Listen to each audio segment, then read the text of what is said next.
ఇది ఓన్లీ లోక్సభ ఎన్నికలకు సంబంధించినటువంటి వ్యవహారం, అవును. రాష్ట్రాల అసెంబ్లీకి సంబంధించిన వ్యవహారం కాదు. That is number 1.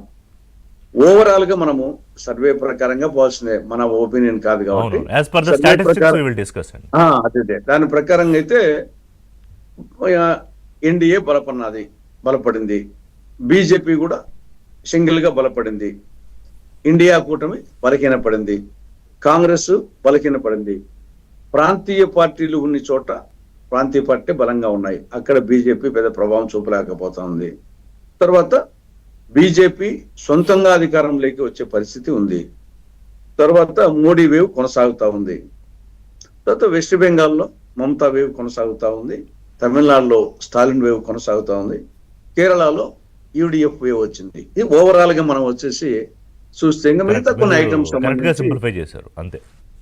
అదే ఇంకా మిగతా సంబంధించి అటు అమెరికాతో సంబంధాలు, బంగ్లాదేశ్ సంబంధాలు, మిగతా నిరుద్యోగము, తర్వాత వచ్చేసి ఓట్ చోరీ, ఈ అంశాల గురించి దీని ప్రకారంగా చూస్తే కాబట్టి ఇప్పుడు ఓవరాల్ గా 352 సీట్లు మనకు కావాల్సింది. మ్యాజిక్ ఫిగర్ 272 అయితే బీజేపీ ఒకదానికే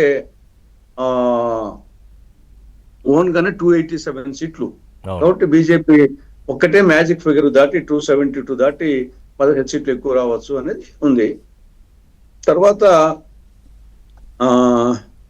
సరే కారణాలు కూడా కొన్ని చెప్పడం జరిగింది. దీంట్లో స్టేబుల్ లీడర్షిప్ ఒకటి, తర్వాత ఆపరేషన్ సింధూర్ కొంతవరకు, తర్వాత ట్రంప్కు ఆ ఒత్తిడికి లొంగకపోవడము ఒకటి, తర్వాత యూరోపియన్ యూనియన్, యునైటెడ్ కింగ్డమ్తో ఆ ఆర్థిక ఈ ఒప్పందాలు, ఇవి కొంత ఇటీవల కాలంలో మోడీ వేవ్ ను కొంచెం పెంచాయి అండ్ దానికి కారణాలు కూడా చూపిస్తున్నారు. ఇది స్టేబుల్ లీడర్షిప్ ఒకటి, ఆపరేషన్ సింధూర్ ఒకటి, ట్రంప్ ఒత్తిళ్లకు లొంగకపోవడం అనేది ఒకటి, యూరోపియన్ యూనియన్ అండ్ యూకేతో ఒప్పందాలు.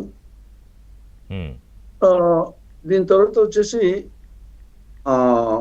ప్రధానంగా వెస్ట్ బెంగాల్ జనరల్ గా ఏమనుకుంటారంటే జనరల్ గా వచ్చేసి ఈసారి మార్పు ఉంటుందేమో అని జనరల్ ఒపీనియన్ ఉన్నది. కానీ ఇప్పుడు మరి అసెంబ్లీ కాదు పార్లమెంట్ కు చూస్తే మాత్రము ఆ పరిస్థితి కనిపించలేదు అనేది మనకు స్పష్టం అర్థమవుతుంది. వెస్ట్ బెంగాల్లో మరి ఎన్డీఏకు 42% అయితే ఇండియా కూటమి అంటే మెయిన్ గా మమతా బెనర్జీ 54%, సీట్లు వచ్చేసి 28 తృణమూలకు రావచ్చు, 14 బీజేపీకి రావచ్చు అనే యాంగిల్లో ఉంది. కాంగ్రెస్ కు 0 రావచ్చు అని. కాబట్టి ఆడ బీజేపీ కొంత ఎంపీ సీట్ల పరంగా పుంజుకున్నప్పటికీ స్టిల్ మమతా వేవ్ వచ్చేసి ఆడ ఎక్కువగా పనిచేస్తుంది అనేది తెలుస్తుంది. తమిళనాడు అనూహ్యంగా మరి విజయన్ పార్టీకి ఓట్ల శాతం పెరిగింది కానీ సీట్ల కాడ వచ్చేసి అది ప్రతిఫలించడం లేదు. ఓట్ల శాతం ఏమో 22% దాదాపు ఉంది, కానీ సీట్ల కాడ తలికల్లా 0 ఉన్నాయి. ఇక్కడ ఇండియా కూటమిలో ప్రధానంగా డిఎంకే వచ్చేసి మొత్తం 38 లోక్సభ సీట్లు రావచ్చు అనే యాంగిల్లో ఉంది. కాబట్టి కొంత తమిళనాడులో ఓటింగ్ కు సీట్లకు కానీ తులసిరెడ్డి గారు మాట్లాడదాం స్టేట్స్ గురించి. ఓవరాల్ గా మనం సమ్మరైజ్ చేస్తే ఎన్డీఏ బలం, బీజేపీ బలం, మోదీ బలం 3 పెరగడము, ఇండియా బ్లాక్ బలం, కాంగ్రెస్ పార్టీ బలము సిగ్నిఫికెంట్ గా తగ్గడం, ఏంటి దీనికి ప్రధానమైన కారణాలు?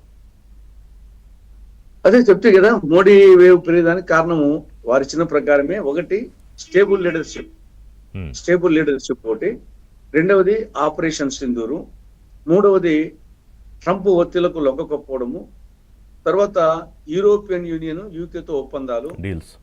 ఇవి దీంతో పాటు నేషనల్ గా వచ్చేసి మార్కెటింగ్ లో అంటే మార్కెటింగ్ మోడీగా నా అభిప్రాయం అది ఇక్కడ కాదు కానీ మార్కెటింగ్ వచ్చేసి తమ పథకాలను ఇప్పుడు ప్రతి అంశానికి మెరిట్స్ ఉంటాయి, డిమెరిట్స్ ఉంటాయి. నాణానికి బొమ్మ ఉన్నట్టు బొరుసా ఉన్నట్లు ఇక్కడ అదే విధంగా అది ఏ ప్రభుత్వానికైనా మోడీ ప్రభుత్వానికి కూడా బొమ్మ బొరుసా మైనస్ పాయింట్స్ ప్లస్ పాయింట్స్ ఉంటాయి. కానీ తనకున్న ప్లస్ పాయింట్స్ ను ఎఫెక్టివ్ గా ప్రొజెక్ట్ చేసుకున్న దాంట్లో మార్కెటింగ్ వండర్ఫుల్ గా చేసుకుంటా ఉంది మోడీ ప్రభుత్వము, ఎన్డీఏ ప్రభుత్వం నా అభిప్రాయం. కాంగ్రెస్ వచ్చేసి యాక్చువల్ గా కాంగ్రెస్ ఎంతో చేసింది, మొత్తం 75 సంవత్సరాలు, సింహభాగం పరిపాలించిన 52 సంవత్సరాలు, అనేక ఉన్నాయి అంశాలు వచ్చేసి. దాన్ని మార్కెటింగ్ చేసుకున్న దాంట్లో కాంగ్రెస్ పార్టీ మెయిన్ గా చాలా బలహీనంగా ఉంది అని అనిపిస్తుంది. అభివృద్ధి కార్యక్రమాలు కానీ, సంక్షేమ కార్యక్రమాలు కానీ, సామాజిక అంశాలు కానీ ఇవన్నీ వచ్చేసి కాంగ్రెస్ చేసినవి ఎన్నో ఉన్నాయి, కానీ దాన్ని మార్కెటింగ్ చేసుకోలేకపోతుంది అనేది నా అభిప్రాయం. ఇక్కడ చెప్పింది కాదు, కానీ బీజేపీ తను చేసిన దాన్ని ఎఫెక్టివ్ గా చెప్పుకోగలుగుతా ఉంది. దీనికి తోడు అంతర్జాతీయ మార్కెట్లో ముడి చమురు ధర అనేది ప్రధానంగా మోడీకి వచ్చినటువంటి ఒక అడ్వాంటేజ్.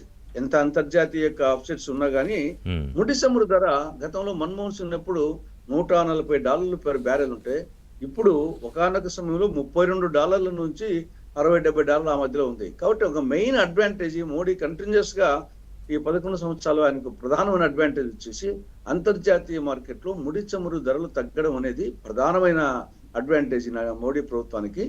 రెండవది, ఈ యొక్క గతంలో 2-3 సంవత్సరాలు వర్షమడి కరువు పరిస్థితులు 10-12 రాష్ట్రాల్లో కరువు రావడము అటువంటి జరుగుతూ ఉండేటి.